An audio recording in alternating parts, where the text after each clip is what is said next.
Assalamualaikum warahmatullahi wabarakatuh. Halo semuanya, selamat datang. Pada video ini kita akan belajar bersama latihan soal OSN IPS tinggal SMP beserta pembahasannya. Oke, langsung saja ke soal yang nomor 1. Salah satu masalah lingkungan yang terjadi di Indonesia adalah banjir. Berikut ini kegiatan struktural yang bisa dilakukan sebagai upaya untuk mengatasi masalah banjir, kecuali A. Pembangunan kanal banjir, B. Pembangunan waduk, C. Pembangunan tanggul, dan D. Pemetaan dataran banjir. Pada soal ini, jawaban yang benar adalah yang D. Pemetaan dataran banjir. Kenapa jawaban yang paling tepat adalah yang D? Karena di dalam soal, itu yang ditanyakan adalah kegiatan struktural yang bisa untuk mengatasi masalah banjir, kecuali. Jadi kita harus mengetahui dulu apa yang dimaksud dengan kegiatan struktural. Nah, kegiatan struktural adalah kegiatan yang melibatkan konstruksi fisik untuk mengurangi risiko banjir. Atau dalam hal ini tidak hanya banjir, tapi juga bencana yang lainnya. Jadi nanti yang kita pilih karena di soal itu yang ditanyakan kecuali, jadi yang bukan ada bangunan fisiknya atau yang bukan cara untuk mengatasi banjir yang ada wujudnya, ya. Yang A tadi pembangunan kanal banjir atau floodway. Nah, kanal banjir di sini adalah saluran air buatan yang berfungsi untuk mengendalikan aliran air dari hulu sungai dan mengurangi risiko banjir. Di sini sudah pasti pembangunan kanal banjir ini merupakan kegiatan struktural karena ada bentuk fisiknya. Kemudian pilihan yang B, pembangunan waduk. Waduk ini adalah wadah buatan yang berfungsi untuk menampung air. Dan sudah jelas juga di pilihan yang B ini juga benar termasuk kegiatan struktural karena ada bangunan fisiknya atau bentuk fisiknya untuk mengatasi atau mengurangi banjir. Kemudian yang pilihan jawaban C, pembangunan tanggul. Tanggul adalah bangunan yang berfungsi untuk mencegah banjir dan mengatur muka air. Tanggul dapat dibuat dari tanah atau pasir dan memiliki bentuk seperti tembok miring. Jadi, di sini juga jawaban atau pilihan jawaban yang C itu juga termasuk kegiatan struktural karena ada wujudnya. Sehingga dari sini sudah jelas jawaban yang paling tepat di soal tersebut adalah yang D, yaitu pemetaan dataran banjir. Karena di sini hanya pemetaan saja. Pemetaan itu adalah seperti pendataan apakah wilayah tersebut berisiko untuk terkena bencana banjir atau tidak. Jadi hanya pemetaan saja, tidak ada kegiatan struktural yang berupa bangunan fisik atau bentuk fisiknya tidak ada. Oke, lanjut ke soal nomor 2. Perhatikan peta topografi berikut ini. Kemungkinan aktivitas penduduk yang berada pada wilayah dengan tanda merah adalah A. Pertambangan, B. Perkebunan teh, C. Pertanian, dan D. Perindustrian. Jawaban yang paling tepat untuk soal yang nomor 2 adalah yang C. Pertanian. Kenapa jawaban yang paling tepat adalah yang C? Kita harus mengetahui dulu apa yang dimaksud dengan peta topografi. Peta topografi atau juga sering disebut peta kontur adalah salah satu jenis peta khusus yang menggambarkan bentuk relief permukaan bumi, meliputi tinggi rendahnya kawasan dengan gambaran garis-garis. Jadi, gambar yang ada pada soal nomor 2 itu adalah peta topografi atau peta kontur. Nah, cara membaca peta kontur ini adalah semakin garisnya itu di luar, daerahnya semakin rendah atau berada di dataran rendah daerah tersebut. Sebaliknya, kalau di gambar tersebut semakin garisnya mengerucut ke dalam, itu daerahnya termasuk yang dataran tinggi. Bisa kalian perhatikan lagi di gambar pada soal nomor 2. Di situ terlihat bahwa yang titik paling tengah itu memiliki ketinggian yang lebih tinggi daripada di titik garis yang paling luar. Dan yang ditanyakan di dalam soal nomor 2 itu adalah yang ketinggiannya antara 0 sampai 500 di atas permukaan laut. Nah, jadi dari gambar ini, daerah atau tempat yang berada di ketinggian 0 sampai 500 mdpl, masyarakatnya memiliki jenis pekerjaan yang menyesuaikan keadaan di daerah tersebut. Nah, di dalam gambar ini dapat dilihat bahwa di ketinggian 0 sampai 650 mdpl itu termasuk zona panas.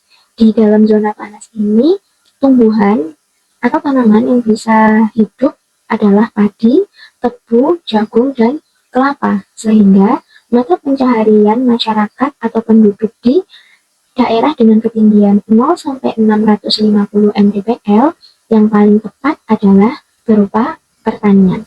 Jadi jika ada soal yang seperti ini, tinggal kalian perhatikan aja yang ditanyakan di dalam peta kontur atau peta topografi tersebut di ketinggian berapa mdpl.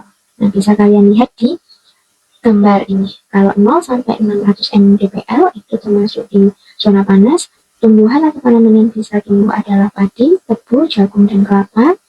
Kalau misalnya di daerah tersebut berada di ketinggian 651 sampai 1500 mdpl, itu berada di zona sedang. Tumbuhan yang bisa hidup atau tumbuh dengan baik di zona sedang ini adalah tembakau, kopi, coklat, dan teh, sehingga mata pencaharian penduduk di wilayah ini biasanya bekerja di perkebunan.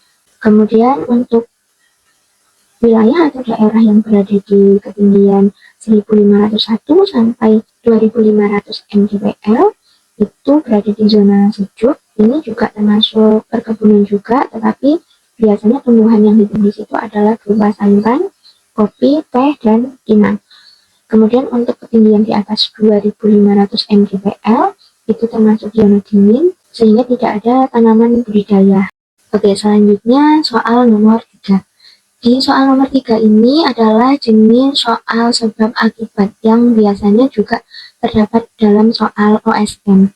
Sebelum kita lanjut ke soal yang nomor 3, mungkin sedikit tips and trick dalam mengerjakan soal dengan model seperti ini. Kalian bisa tentukan dulu benar atau salahnya dari masing-masing pernyataan. Di situ biasanya ada pernyataan A yang ada di sebelah kiri dan ada pernyataan B yang di sebelah kanan. Kemudian analisis apakah pernyataan B itu merupakan akibat atau penjelasan dari pernyataan A. Jika saling berkaitan, jadi pilih ada hubungan.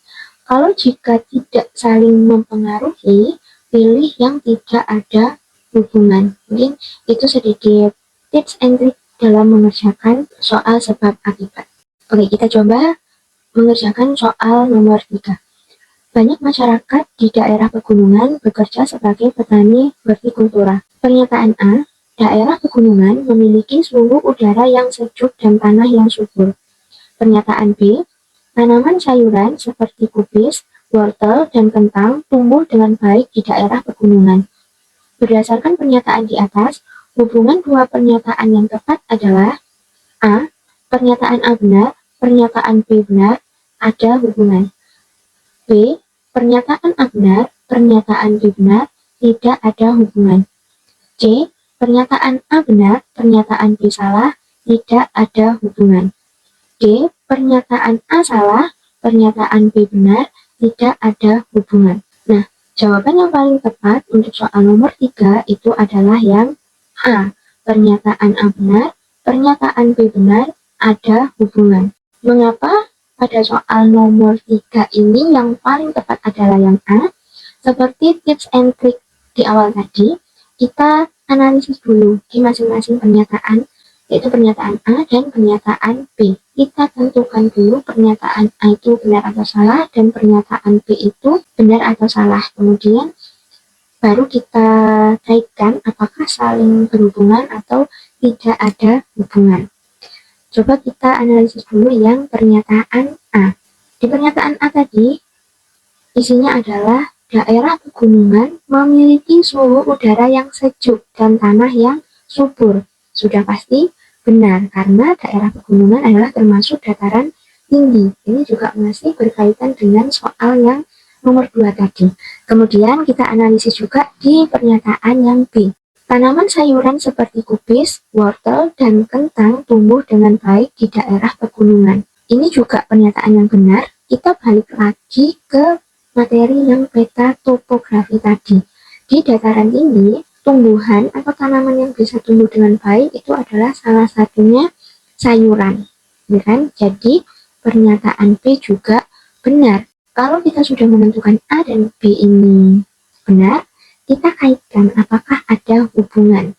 Nah, dari pernyataan A dan B, pernyataan B ini terjadi karena kondisi yang dijelaskan pada pernyataan A, sehingga di sini pernyataan A dan B saling berhubungan karena di daerah yang suhu udaranya sejuk atau di daerah pegunungan atau di daerah dataran tinggi, tanaman yang bisa tumbuh dengan baik adalah sayuran. Sehingga jawaban yang paling tepat tadi adalah yang A. Pernyataan A benar, pernyataan B benar, dan ada hubungan. Kita lanjut ke soal nomor 4. Masih tentang soal sebab akibat. Soal nomor 4. Indonesia memiliki keanekaragaman fauna yang dipengaruhi oleh letak geografisnya. Pernyataan A. Fauna Indonesia bagian barat memiliki kemiripan dengan fauna di benua Asia, seperti harimau dan gajah. Pernyataan B. Burung cendrawasih merupakan fauna khas Indonesia bagian timur yang memiliki bulu berwarna cerah. Berdasarkan pernyataan di atas, hubungan dua pernyataan yang tepat adalah A. Pernyataan A benar, pernyataan B benar, ada hubungan. B. Pernyataan A benar, pernyataan B benar, tidak ada hubungan. C. Pernyataan A benar, pernyataan B salah, tidak ada hubungan. D. Pernyataan A salah, pernyataan B benar, tidak ada hubungan. Jawaban yang paling tepat untuk soal nomor 4 adalah yang B. Pernyataan A benar, pernyataan B benar, tidak ada hubungan. Kenapa jawaban yang paling tepat adalah B? Kita analisis dulu satu persatu. Pernyataan A tadi menyebutkan bahwa fauna Indonesia bagian barat itu memiliki kemiripan dengan fauna di benua Asia seperti harimau dan gajah. Pernyataan A ini benar. Kenapa? Karena fauna Indonesia di bagian barat atau di daerah Sumatera, Jawa, dan Kalimantan itu memang bertipe asiatis dan ditandai dengan adanya hewan seperti harimau dan gajah. Jadi pernyataan yang A itu benar. Kemudian lanjut ke pertanyaan yang B. Di pernyataan B tadi disebutkan bahwa burung cendrawasih merupakan fauna khas Indonesia bagian timur yang memiliki bulu berwarna cerah. Pernyataan B ini juga benar. Burung cendrawasih merupakan fauna khas Indonesia bagian timur atau tepatnya di daerah Papua yang terkenal dengan warna bulunya yang sangat indah, sangat cerah ya. Nah, jadi kita sudah mendapatkan bahwa pernyataan A itu benar dan pernyataan B itu benar. Kemudian kita kaitkan apakah keduanya ada hubungan. Nah, hubungan keduanya itu tidak ada hubungan karena di kedua pernyataan ini tidak saling menjadi sebab atau akibat. Kedua pernyataan A maupun yang B itu membahas wilayah fauna yang berbeda, yang A tadi di barat dan yang B tadi di timur, dan tidak saling menjadi sebab atau akibat, sehingga di sini tidak ada hubungan sebab akibat antara pernyataan A dan B. Tidak ada hubungan karena pernyataan A dan B ini berdiri sendiri-sendiri, jadi tidak saling mempengaruhi. A benar karena itu menjelaskan tentang wilayah fauna yang di bagian barat, dan yang B itu benar karena menjelaskan wilayah fauna yang ada di bagian timur. Sudah sampai situ saja, jadi tidak ada hubungan. Oke, lanjut ke soal yang nomor 5. Interaksi sosial dapat terjadi dalam berbagai bentuk di kehidupan masyarakat. Pernyataan A, interaksi sosial hanya dapat terjadi jika terjadi kontak fisik secara langsung antara individu atau kelompok. Pernyataan B, Kerjasama merupakan salah satu bentuk interaksi sosial yang bertujuan mencapai tujuan bersama. Berdasarkan pernyataan di atas, hubungan dua pernyataan yang tepat adalah A. Pernyataan A benar, pernyataan B benar, ada hubungan. B. Pernyataan A benar, pernyataan B benar, tidak ada hubungan. C. Pernyataan A benar, pernyataan B salah, tidak ada hubungan. D. Pernyataan A salah, pernyataan B benar, tidak ada hubungan. Nah, jawaban yang paling tepat untuk soal nomor 5 adalah yang D. Pernyataan A salah, pernyataan B benar, tidak ada hubungan. Nah, masih sama ya cara mengerjakannya. Seperti tadi kita analisis dulu satu persatu pernyataan A dan pernyataan B itu benar atau salah. Baru kita analisis hubungan keduanya, saling berhubungan, saling berkaitan atau tidak. Kita perhatikan lagi di pernyataan yang A. Pernyataan A tadi menyebutkan bahwa interaksi sosial hanya dapat terjadi jika terjadi kontak fisik secara langsung antara individu atau kelompok. Nah, pernyataan A ini salah. Kenapa? Karena interaksi sosial itu tidak harus terjadi secara langsung atau dengan melakukan kontak fisik, tetapi juga secara tidak langsung. Misalnya ketika kalian melakukan video call atau kalian chatting dengan menggunakan aplikasi atau di media sosial. Nah, itu juga termasuk interaksi sosial.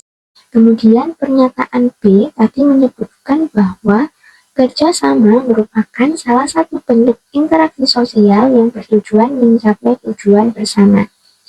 Pernyataan B ini benar karena kerjasama memang merupakan salah satu bentuk interaksi sosial yang dilakukan untuk mencapai tujuan bersama.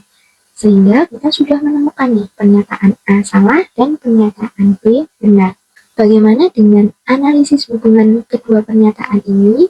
Nah, kedua pernyataan ini tidak memiliki hubungan sebab akibat karena pernyataan A membahas syarat dari terjadinya interaksi sosial. Sedangkan pernyataan B membahas bentuk-bentuk interaksi sosial, yaitu salah satunya adalah kerja sama. Sehingga di sini tidak ada hubungan sebab akibat. Jadi dua pernyataan ini merupakan pernyataan yang saling berdiri masing-masing sendiri-sendiri. Oke, itu tadi beberapa latihan soal OSN IPS jenjang SMP dan sekaligus pembahasannya. Terima kasih sudah belajar bersama hari ini. Semoga bermanfaat dan membantu kalian para pejuang OSN. Jika ada kritik dan saran, silahkan tulis di kolom komentar. Sampai jumpa di video selanjutnya.